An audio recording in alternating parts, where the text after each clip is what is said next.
You ever notice how some people don't just want to be happy? They want to prove they're happier than you? That's exactly what my sister Julia was like. And the day she got married, she made sure I'd remember it forever, not for love, but for humiliation. But what she didn't know was that her perfect wedding would end with my perfect revenge. If you've ever been made to feel like you weren't enough just because you were single, independent, or not living by someone else's timeline, hit that like button and subscribe. Because this story will make you believe that karma sometimes wears a tuxedo and shows up exactly when you need it most. My name's Emma Carter. I'm 33, and I've spent most of my adult life hearing the same 3 questions from my family. When are you getting married? Don't you want kids? And my personal favorite, aren't you tired of being alone? See, my sister Julia and I grew up in the same house, but we couldn't have been more different. She was the princess, blonde curls, prom queen, the girl who made life look like a magazine spread. I was the career girl, quiet, organized, independent, which apparently made me some kind of tragic mystery to the rest of the family. When Julia got engaged to Ethan Reynolds, a venture capitalist from San Francisco, it became her entire personality. Suddenly every family dinner was a wedding meeting. Every phone call was about color palettes, floral themes, or how lucky she was to find someone who could handle her big personality. And me?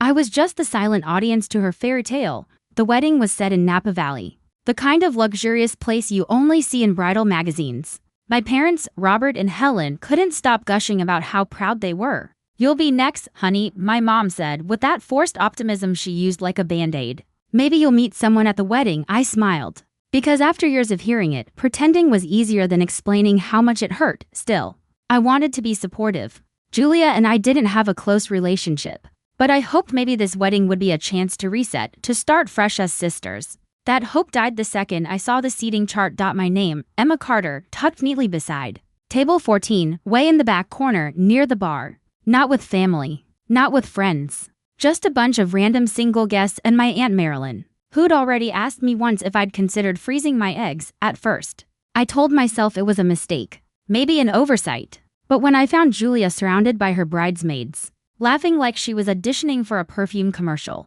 she looked at me and smiled that smile. "You know, the one. The kind people wear when they know something you don't though, she said, her voice dripping with that fake sweetness that makes your skin crawl. "I hope you don't mind sitting with the singles.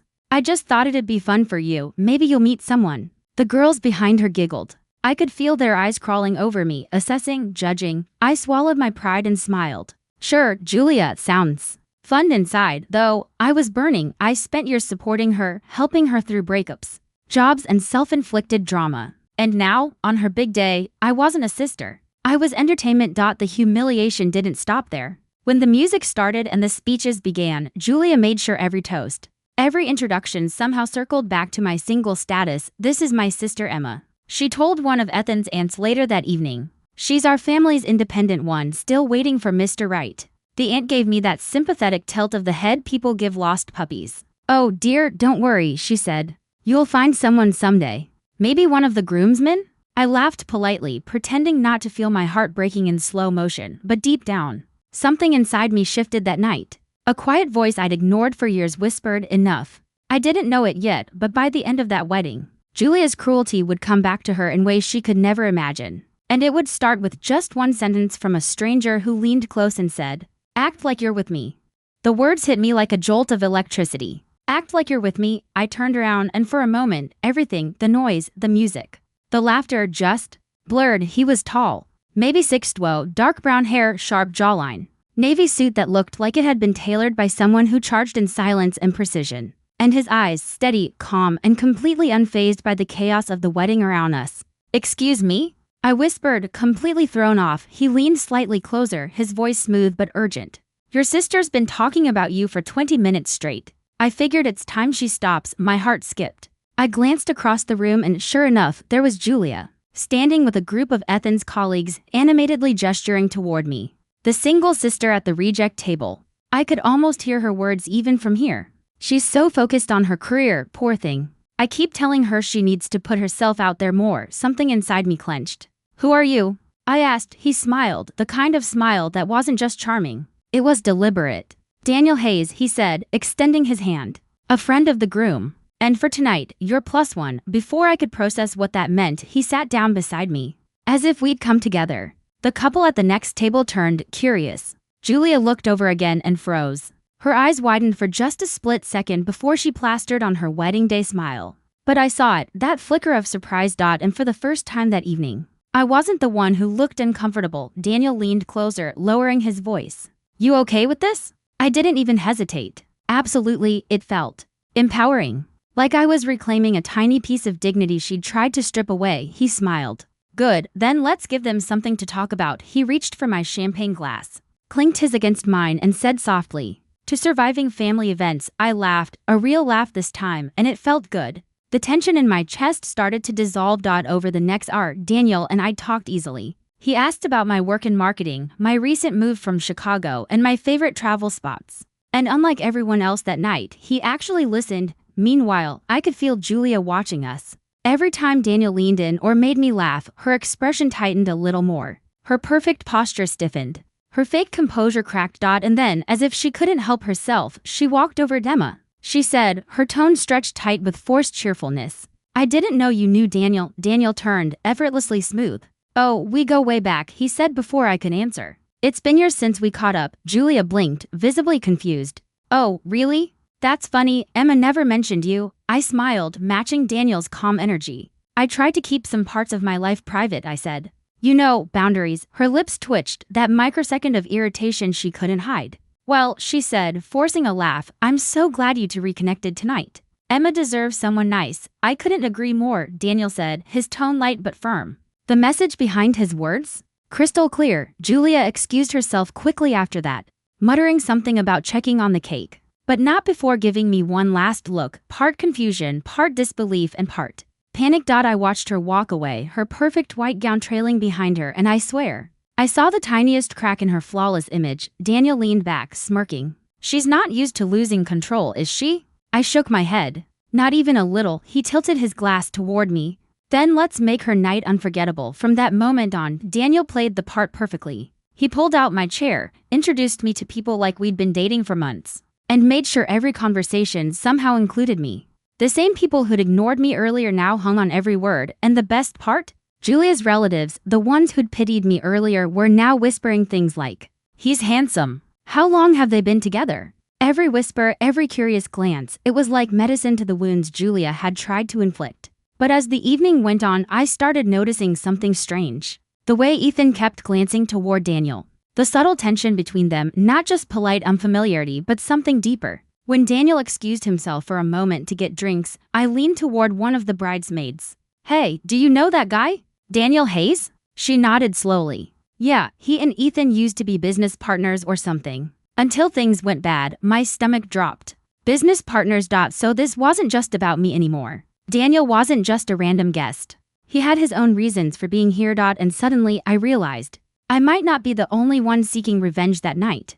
When Daniel returned with 2 glasses of champagne, something in his expression had changed. Still confident, still composed, but his eyes, there was something sharper behind them now. He handed me a glass, his voice calm. Your sister's wedding is impressive?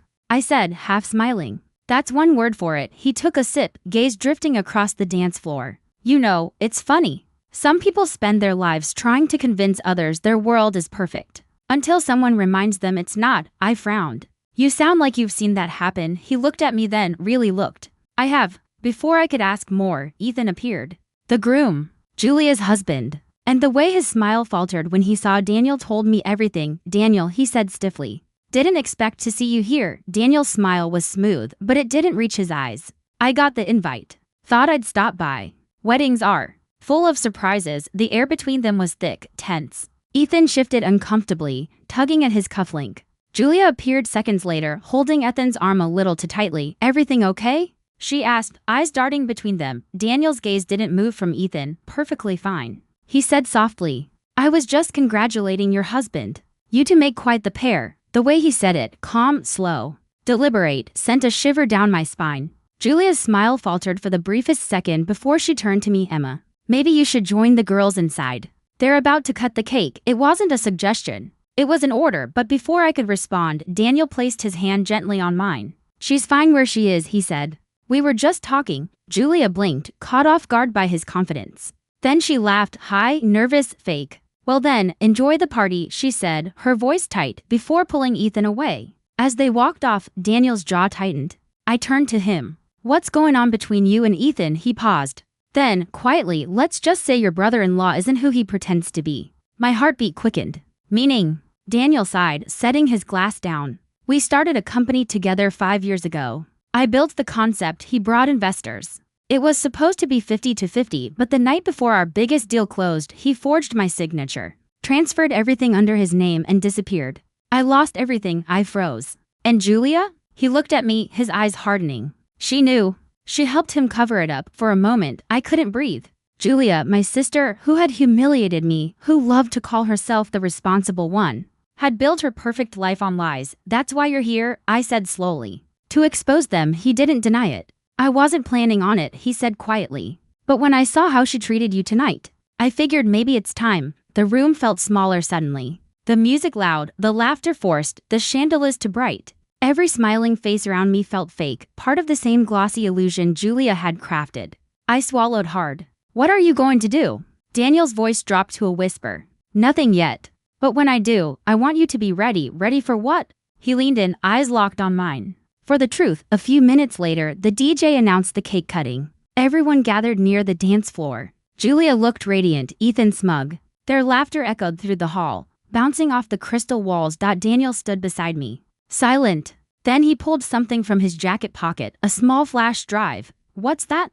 I whispered. Proof, he said simply. Of everything they've done. I stared at him, my pulse racing. He slipped it into my hand. Keep it. Just in case something happens, before I get the chance, before I could say another word. He stepped away, walking toward Ethan, calm and calculated. The crowd cheered as the couple cut the cake. Cameras flashed. But I wasn't watching them. I was watching Daniel. Watching the way Ethan's face paled when Daniel leaned in to whisper something. Whatever he said, it changed everything. Ethan's smile vanished. Julia's hand froze on the knife. And for the first time that night, the perfect couple looked terrified. That was the moment I realized this wedding wasn't about love. It was a battleground. And I was standing right in the middle of it. The chaos began just 20 minutes after the cake cutting. One moment, the crowd was laughing, dancing, taking pictures, and the next, Ethan was gone. At first, people assumed he was taking a call or fixing his suit. But then Julia appeared, panic tightening her face, whispering sharply to her maid of honor. I didn't know why, but my chest felt tight. Something was wrong. Daniel hadn't come back either. I searched the hall, the terrace, the corridors, nothing. My phone buzzed. Unknown number. Daniel, leave now. Don't ask questions. I froze. Leave? Why?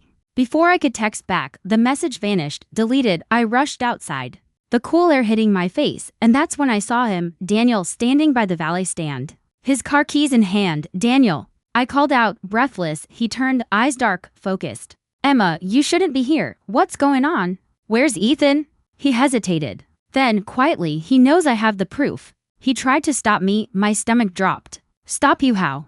Daniel gave a tight smile that didn't reach his eyes. Let's just say your brother-in-law is more desperate than I thought. He opened the car door, tossed a folder onto the seat, and said, whatever happens next, don't trust Julia. She'll say anything to save herself. Daniel, wait. But he was already in the car, speeding away into the dark. By the time I got back inside, the wedding had turned into chaos. Ethan was in the lobby, shouting into his phone. Julia stood nearby, trying to calm him down, her voice cracking, and then she saw me. Emma, she snapped, storming toward me. Where is he? Who? I asked, even though I already knew. Daniel. She hissed. What did you do? Me, I said, stunned. He left. What's going on, Julia? She glanced around, lowering her voice. That man is dangerous. You shouldn't have been near him. I took a step back. Funny, he said the same about you. Her eyes flared, that same icy rage she tried to hide beneath her perfect smile. Emma, she said, voice trembling but controlled, whatever he told you, it's a lie. Ethan never stole anything. Daniel was obsessed. He's been stalking us for months. The lie slid off her tongue effortlessly. I almost believed her, almost, until I remembered the flash drive in my clutch. Later that night, after the guests were gone and the lights dimmed, I sat alone in my car, the flash drive burning in my hand. Curiosity won. I plugged it into my laptop, dozens of files loaded, contracts, bank statements, emails. And there it was, clear as daylight. Ethan's signature, Julia's approval, transfer of ownership, forged dates, hidden accounts. I covered my mouth, heart pounding. It was all true. Daniel hadn't lied. But one file stood out, a folder named The Real Reason. Inside was a single video. A hotel room. Ethan and Julia sitting across from Daniel 5 years ago. Julia's voice filled the speakers, cold. Deliberate. If you ever tell anyone, Daniel, I'll make sure you lose more than your company. Ethan laughed beside her. You're smart, Hayes. Walk away now and no one gets hurt. My hand shook as the screen froze. That wasn't just betrayal, it was premeditated. My sister wasn't the victim she pretended to be. She was the architect. I barely slept that night. By morning, the video had already spread. Someone leaked it online. Julia's wedding photos were trending, but not for love. Headlines read, Bride and Groom Exposed for Corporate Fraud During Lavish Wedding. Her world collapsed in hours. Ethan's investors withdrew. Police arrived at their honeymoon suite the next day, and me? I just sat in silence, watching the empire they'd built crumble piece by piece. But there was one thing I couldn't stop wondering, who leaked the footage? I never sent it. Daniel said he'd handle it. But he'd vanished. No calls, no trace. Only one final text came through a week later. Daniel told you. Some truths destroy beautifully. I looked out at the morning sun that day and realized something. Sometimes revenge doesn't need fire. It just needs exposure, and the people who spend their lives hiding behind perfection eventually collapse under their own lies. Weeks passed. The chaos around Julia and Ethan spread like wildfire. Headlines, court hearings, social media storms. They were the picture-perfect couple who turned out to be con artists in love. Every day, another secret surfaced. Every night, I thought about Daniel. No one had seen him since the wedding. No calls, no emails, nothing. But I knew he was out there, watching, waiting. One morning, I received an envelope. No return address, no name. Just my own handwriting on the front. For when you're ready. My pulse quickened as I opened it. Inside was a small photo, old, faded, of two young men standing outside a small tech startup office. One of them was Ethan, the other, Daniel. On the back, scribbled in black ink, the truth isn't always what you think. Beneath the photo was a single sheet of paper, a handwritten letter. Emma, by now, you've seen the fallout. They're paying for what they did, but that's not why I did it. Ethan stole my company. But Julia, she was the one who convinced him to do it. She used him. She used everyone. What you don't know is that I wasn't the only one she destroyed. Your father's company, remember when it went bankrupt? It wasn't an accident. Julia leaked insider data to a competitor for cash. She did it to pay off Ethan's debts. Your parents never knew. They thought it was bad luck. It wasn't, it was betrayal. You deserve to know that. I didn't leak the files for revenge. I leaked them for justice and for you. Because that night, watching you stand there, humiliated by the very people who built their lives on lies, I realized you were the only innocent one in the story. I'm leaving the country for good. You'll find what's left of my shares in the enclosed file. The company is yours now. Build something honest out of all this ruin. I sat there, frozen, reading his words over and over. My chest ached, not just from shock, but from the realization that Daniel had never planned to save himself. He'd planned to set everything right and then disappear. I looked through the folder he'd enclosed, legal documents proving ownership transfer. Daniel had built everything Ethan destroyed, and now, somehow, he was giving it to me. But what broke me most was one last line at the bottom of the letter, faintly smudged with ink. Don't let them make you small. Emma, you were meant to be seen. Tears slipped down my face before I even noticed. After all the years of being overshadowed, mocked, dismissed, someone had finally seen me. Months later, Julia took a plea deal. Ethan fled the country, leaving her behind. The mansion, the money, the perfect life, all gone. I stood outside what used to be their home, watching movers haul boxes labeled evidence into police vans. Julia stepped out in handcuffs. Our eyes met one last time. There was no hatred left in me, just exhaustion. You always wanted to win, Julia, I whispered under my breath. But in the end, you lost everything real. She looked away. That evening, I drove to the cliffs overlooking the ocean. The wind was sharp, the sunset bleeding gold into the horizon. I took out Daniel's letter and watched the paper flutter in my hands. Some truths destroy beautifully, he'd said. And now I understood what he meant. Sometimes destruction is the only path to peace. Sometimes losing everything is how you finally find yourself. I let the letter go. The wind carried it away, a fragment of closure drifting into the sea for the first time in years. I wasn't the forgotten sister. I was me, unbroken, unashamed, and finally free. If you've ever been underestimated, if you've ever been made to feel invisible, remember, your silence doesn't mean weakness. It means you're saving your power for the right moment. And if stories like this move you, please subscribe to our channel. Your support keeps these real, emotional stories alive. And it truly gives us the motivation to keep creating more for you.